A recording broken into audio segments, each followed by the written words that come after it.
Hello সবাইকে, আশা করি সবাই ভালো আছো। আমিও ভালোই আছি। তো আজকে আবার একটা নতুন ভিডিও নিয়ে আইছি। ভিডিওটা বলতে আমি একটা তেল বানাইছিলাম, তো এটা ভিডিওটা দেখাচ্ছি তোমরা।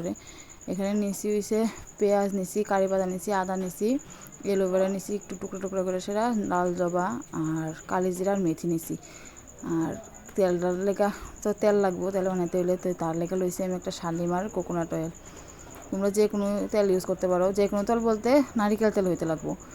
তো এখানে আমি এই কারি পাতা, আদা আর এই কালি জিরা আর মেথি জিরে পেস্ট করে নিলামু।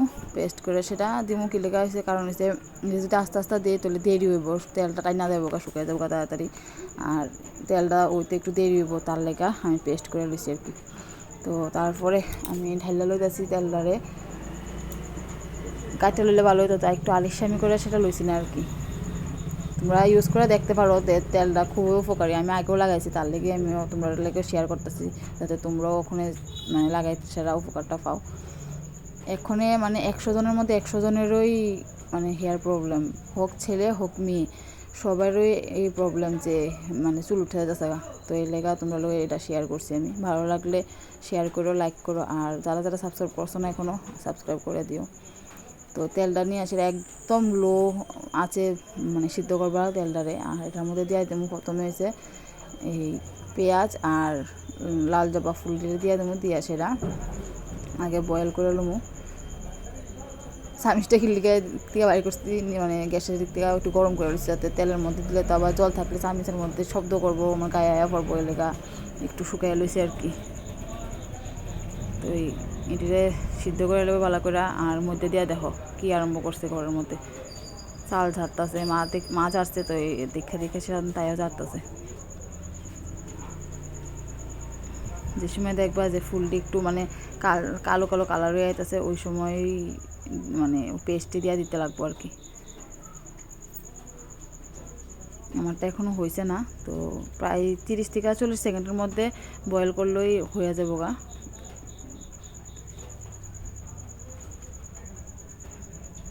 এই যে এমন কালার আইলে এরপরে পেস্টটি দিবা।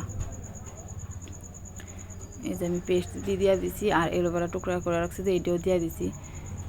এটি সবটি দিয়া সেটা এবার অনেকক্ষণ বয়েল করে নামিয়ে লেবা, তেল রেডি হয়ে যাবো গা। যারা যারা মানে দিতে ইচ্ছা করে তারা বানিয়ে দিতে পারো, কারণ মানে ঘরের মধ্যে আছে এই উপকরণটি। হয়তো বা কারি পাতাটা একটু প্রবলেম হবে বলতে, কারণ আমার জানা মতে এখন প্রায় বাড়িতেই কারি পাতা পাওয়া যায়। আর এলোভেরা তো মানে এটা একদম থাকেই মানুষের বাড়ি, সবার বাড়ির মধ্যে।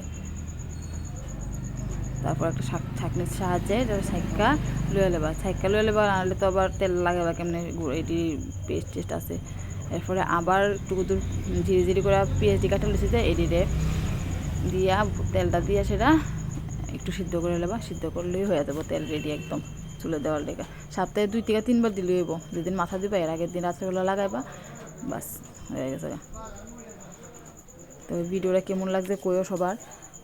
আর সব শেষে কয়ে দিয়ে যে যে বাসনপত্রটি ভরাইছো এই তেল বানানোর পরে, মানে যে যে বাসনপত্রটি ভরছে এটি সবটি ধুইয়া রেখো, নাহলে মা বেতায় লাল বানাই লেবো। বেতের বাড়ি একটাও নিচে পড়তো না, সবটি ফিরিয়ে পড়বো। তো শুধু শুধু ফিটা খাইয়া লাভ নাই, তেল বানাই সেটা যা যা বাসন পড়ছে সবটিরে ধুইয়া গ্যাস ট্যাস মুচ্চা সুন্দর করে রেখে দিবা, বাস আসছে। এদিকে আমার তেল একদম প্রায় রেডি পতই। এরপরে একটা কাচের বয়ামের ভিতরে নিয়ে লেবা। নেওয়ার আগে ঠান্ডা করে লেও, নাহলে আবার কাচের তো ফাটতে যাওয়ার সম্ভাবনা থাকতে পারে। তো আমি ঠান্ডা করে নিয়ে নিছি। দেখো এই দুটো মাত্র তেল হয়েছে। এই যে বাসনপত্রটি ভরছে এইটি আমি ধুয়ে রাখবো আবার। তো আজকের লেগে এতটুকুই, ভালো দেখো সবাই, টাটা।